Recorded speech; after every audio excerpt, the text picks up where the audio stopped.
Dictation 120 शब्द प्रति minute start होगा 5 सेकंड बाद। स्टार्ट। अब यह लगभग साफ है कि दिल्ली और राष्ट्रीय राजधानी क्षेत्र में प्रदूषण का गहराता संकट जितना मौसम की मार है, उससे ज्यादा यह सरकार की अनदेखी और लापरवाही का नतीजा है। वरना क्या कारण है कि पिछले कुछ वर्षों की तरह इस बार भी दिल्ली में प्रदूषण की समस्या गंभीर होने को लेकर तमाम पूर्वानुमान सामने आए, लेकिन चंद औपचारिक घोषणाओं के अलावा कुछ भी ऐसा नहीं किया गया जिससे राजधानी की हवा को थोड़ा साफ रखा जा सके। अंदाजा इससे लगाया जा सकता है कि पिछले कई दिनों से लगातार दिल्ली में वायु गुणवत्ता सूचकांक खराब या फिर बेहद खराब श्रेणी में बना हुआ है, लेकिन इससे निपटने के लिए ठोस कदम नहीं दिख रहे हैं। उल्टे कई स्तर पर स्थिति बिगड़ने के अनुमानों के बावजूद उदासीनता का आलम क्या कायम है। सवाल है कि दिल्ली में सांस लेने के लिए भी हवा अगर सुरक्षित नहीं बची है तो इसके लिए कौन जिम्मेदार है, और लगातार गहराती इस समस्या का समाधान क्या है। यूं हर वर्ष ठंड की आहट के साथ ही वायुमंडल में हवा के घनीभूत होने की वजह से धुआं सहित अन्य कारक दिल्ली में वायु गुणवत्ता को बुरी तरह प्रभावित करते हैं। मगर इस वर्ष दिवाली के मौके पर सर्वोच्च न्यायालय की ओर से हरित पटाखों के मामले पर दी गई राहत का बेलगाम तरीके से दुरुपयोग किया गया। नतीजतन दिवाली के अगले ही दिन स्थिति जिस कदर बिगड़ती देखी गई, वह मौसम की वजह से कम और सरकार से लेकर आम लोगों के स्तर पर बरती गई बहुस्तरीय लापरवाही का नतीजा ज्यादा थी। उसके बाद से दिल्ली में वायु गुणवत्ता सूचकांक लगातार या तो खराब या फिर बेहद खराब श्रेणी में बना हुआ है। हालत यह है कि यहाँ के बहुत सारे लोगों की सेहत के सामने सांस से संबंधित परेशानियों सहित कई तरह की मुश्किलें पैदा हो रही हैं, लेकिन अब भी प्रदूषण को कम या दूर करने के लिए कोई ईमानदार इच्छा शक्ति नहीं दिखती। हालांकि दिल्ली में इस समस्या पर काबू पाने के मकसद से कृत्रिम बारिश कराने के लिए क्लाउड सीडिंग कराने की खबर आई, लेकिन मौसम के साथ नहीं देने की वजह से वह भी कामयाब नहीं हुई। सवाल है कि आज दिल्ली जिस हालत से गुजर रही है, यहाँ की हवा जिस स्तर तक खराब हो चुकी है, क्या उसके कारणों को सूचीबद्ध करके सार्वजनिक करने की कोशिश सरकार ने की है? उन कारणों पर काबू पाने के लिए क्या व्यवस्था की गई?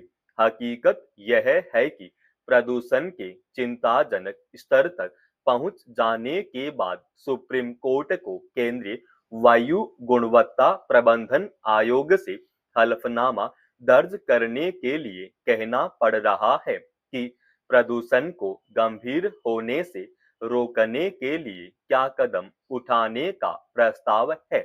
शीर्ष अदालत में उन खबरों के बारे में भी जिक्र किया गया जिनके मुताबिक दिल्ली भर में दिवाली के मौके पर 37 में से केवल 9 वायु गुणवत्ता निगरानी केंद्र के काम कर रहे थे। इसकी जवाबदेही किस पर आती है? एक और सुप्रीम कोर्ट स्थिति बिगड़ने से पहले कदम न उठाने को लेकर सवाल उठा रहा है। दूसरी ओर आज भी लगातार प्रदूषण से हवा और ज्यादा खराब होते जाने की खबर आ रही है, मगर ऐसा लगता है कि इसकी आशंका पहले से होने और इससे संबंधित पूर्वानुमानों के बावजूद सरकार के लिए यह कोई प्राथमिक चुनौती नहीं है। अमेरिका में राज्य स्तरीय चुनावों के नतीजों से एक स्पष्ट आहट सुनी जा सकती है। यह एक और प्रवासियों के पक्ष में जनादेश है, तो दूसरी ओर राष्ट्रपति डोनाल्ड ट्रंप की विवादित नीतियों के खिलाफ संदेश भी न्यूयॉर्क के महापौर से लेकर कई राज्यों के गवर्नरों और स्थानीय चुनावों के आए परिणामों ने स्पष्ट कर दिया है कि अमेरिकी समाज विविधता एवं समरसता की संस्कृति को ही पसंद करता है और उसे किसी की मनमानी पसंद नहीं। इस लिहाज से देखें तो प्रवासियों को मुद्दा बनाकर अपने फैसले पर अड़े दिख रहे ट्रंप के लिए ये चुनावी नतीजे एक झटके की तरह हैं। उनकी तमाम तल्खियों और धमकियों के बावजूद न्यूयॉर्क में जोहरन ममदानी मेयर का चुनाव जीत गए। न्यूयॉर्क में बीते 50 वर्षों में सबसे अधिक मतदान हुआ। यह एक बड़ा घटनाक्रम है। इससे प्रतीत होता है कि तमाम बाधाओं और उतार चढ़ाव के बावजूद समुदाय विशेष की राजनीति से ऊपर उठकर अमेरिका आगे बढ़ने के लिए तैयार है।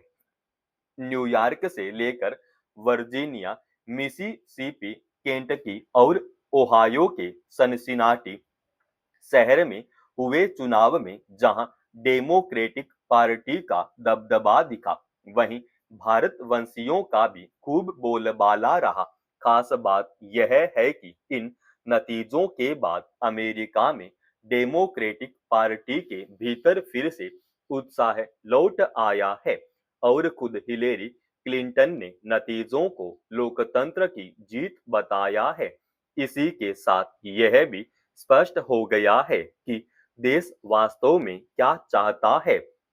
दरअसल न्यूयॉर्क एक प्रवासी के नेतृत्व वाला शहर बन गया है। जोहरन ममदानी ने जीत के बाद कहा भी कि यह शहर प्रवासियों का ही था। गौरतलब है कि इस भारतवंशी नेता को हराने के लिए राष्ट्रपति ट्रंप ने पूरी ताकत झोंक दी थी। बावजूद इसके उनका जीतना यह साबित करता है कि न्यूयॉर्क के मतदाता मौजूदा सत्ता से किस कदर नाखुश है और वे मानते हैं कि अमेरिका प्रवासियों का भी देश है। यह उनके इस भरोसे और उम्मीद की भी जीत है, जो यह मानता है कि देश निरंकुशता से नहीं चलता। समझा जा सकता है कि राष्ट्रपति ट्रंप के लिए आगे का रास्ता निर्बाध नहीं होने जा रहा है। इस चुनावी नतीजों को रिपब्लिकन पार्टी के लिए एक सबक की तरह भी देखा जा रहा है। समाप्त। दोस्तों, रोजाना ऐसे एडवांस डिक्टेशन के लिए चैनल को आप अभी सब्सक्राइब कीजिएगा और आज के इस डिक्टेशन का पीडीएफ फाइल हमने हमारे Telegram channel study with HP Swami पे डाल दिया है, जिसका लिंक इसी वीडियो के डिस्क्रिप्शन में डाल रखा है।